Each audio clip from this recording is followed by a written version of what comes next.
Race number 5 at Ascot will jump at 3:50. It's the Ascot Canteen John Lugg Handicap over 1,000 metres.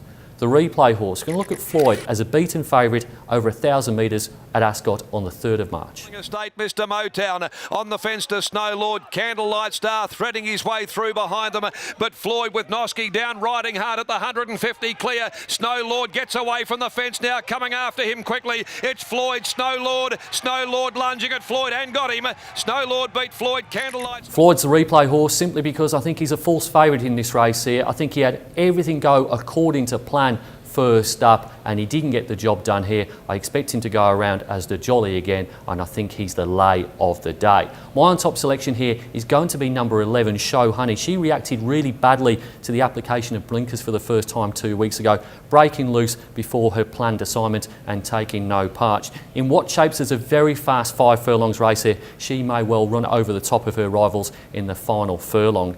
Number 2, Jing Tang is in career best form, but he receives a 2 kilo penalty for his latest win. And the on-speed gallopers here may go a little bit too quick for their own good. However, he's in such fine fettle at the moment, he certainly has to be in your calculations. Number 7, Dynamite Dream, maps as winning the speed battle from gate 3, and she's as tough as teak as well. So if the tempo is not suicidal, she could well feature in the finish. And number 8, Speeding Comment, has 2.5 lengths to find on Jing Tang from 2 weeks ago, but he did post the fastest last 200 of that race, and he does get a 1 kilo weight pull. My on top selection in race number 5, going some value here. Number 11, Show Honey, to beat 2, Jing Tang, 7, Dynamite Dream, and 8, Speeding Comet.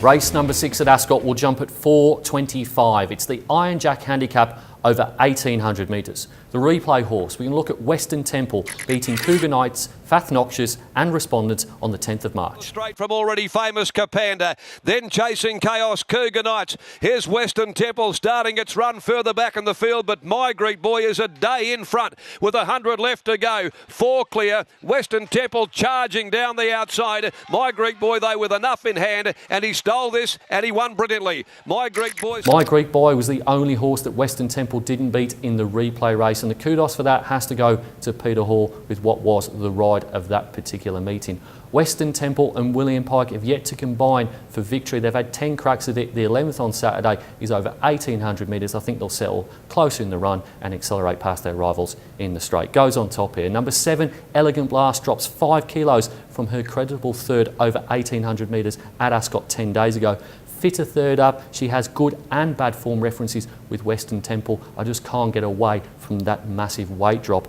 Number 3, Keeper Sun reappears on the quick backup 7 days after stealing a race over 1,600 metres, courtesy of an excellent front-running ride by Lucy Warwick. Has to go in numbers. And number 11, Stoicism, edged out Keeper's Son on his most recent start. That was 4 weeks ago. But while his recent results read really well, he's not been running fast times. I want to see him do a decent speed racing before he goes on top of horses like Western Temple. On top selection in race number 6, going with number 2, Western Temple, to beat 7, Elegant Blast, 3, Keeper's Son, and 11, Stoicism. Race number 7 at Ascot will jump at 5 o'clock. It's the feature race of the day, the Sweps JC Roberts Stakes over 1,800 metres.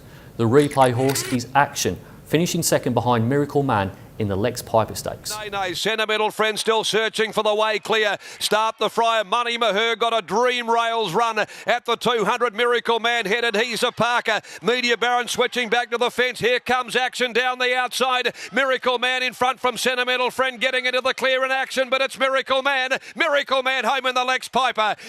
Action posted the fastest late sectionals in the Lex Piper Stakes. That race was run at a moderate tempo, and it certainly wasn't run to suit many of the boys heading towards next month's WATC Derby. Blinkers go on for the first time on Action. I think the connections mean business, and I think he can take the next step to the classic race next month. He goes on top here from number 13, Start the Fryer, ran on really well in the Lex Piper Stakes, and purely based on pedigree, he's better suited to 1,800 metres and beyond than most of his rivals here. Open to improvement, he goes in the numbers. Number 8, Media Baron, crossed the line alongside Action in the Lex Piper Stakes, running on really nicely, but I do query the 1,800 metres here and certainly the extended trip of the Mel Vista and the Derby to come. And then number 1, Money Mahar. He's certainly in the last chance saloon after disappointing at short odds twice this preparation. Blinker's going for the first time. He's got ability. His numbers haven't been that bad. Up in trip, over the same trip in which he did really well in the Kingston Town Classic. Willing to give him one more chance. My top selection in the feature race, going with number 3, Action, to beat 13 Start the Friar, 8 Media Baron and 1 Money Mahar. Race number 8 at Ascot will jump at 5:35. It's the Good Friday race day, 30th March handicap over 1200 metres. Remember, free entry to Ascot Racecourse on Good Friday. The replay horse, going to look at Blackline, winning at Ascot on the 3rd of March.